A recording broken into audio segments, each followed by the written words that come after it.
the J, the I, the M, the M, the Y, the J, the I, the M. It's Jimmy. It's Jimmy. Toy Story 4. Have you worked on the previous ones? I worked on 2 and 3, and almost all the Toy Story specials, right? The shorts and the short films, and the TV specials, yeah. Tell me, over the years, being familiar with the franchise and just the different generations of even fans and how society's changed, how has that been different for you in a sense, maybe to edit these movies and view them? Did you view them differently over the decades and years? Because I feel like they're very timely to a particular time, but yet they also have this like timeliness to them at the same time. Tell me your approach to it over the years, which you've maybe noticed or picked up.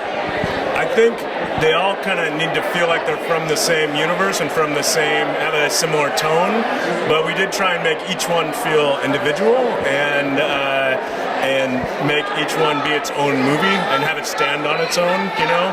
But I can't think of I did have a lot of stress, you know.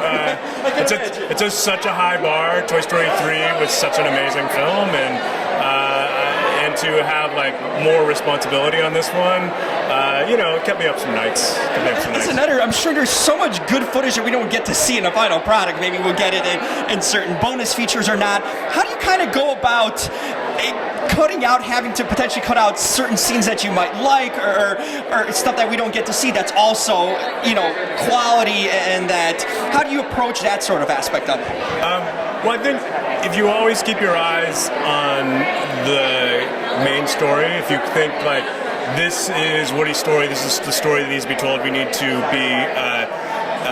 to be supporting his character arc, and then it makes those decisions a lot easier to make. You can be like, oh, I love this idea, but it doesn't really support the story we're telling, so that'll probably be a fun thing on the DVD, you know, and somebody will see it at some point, but it's not like there's anything so precious that it needs to stay in, even if it doesn't mean to be in the movie, you know? You'd be a good person to ask about this. Over the years, is this as much of a split story between Woody and Buzz, or is there a certain 1A or 1B to them over the years? Have you, over editing, seeing how have you approached that? Is this more of a Woody story or a Buzz story, Toy Story in general? I think that all the films are Woody's stories. They're all about trying to tell the story of Woody and his growth, you know? And each one, the different characters in it are there to support his character arc, and so, you know, Buzz really challenges him in the first movie, you know, and then rescues him in the second movie. Jesse comes in and shows him you know, what an alternate reality could be for a toy, you know. Each one of them is there to kind of support Woody's growth, and I think that's why the ending of this movie is so bittersweet for so many fans, you know. Thank you so much. Really appreciate it. Love the movies over the years. Thank you.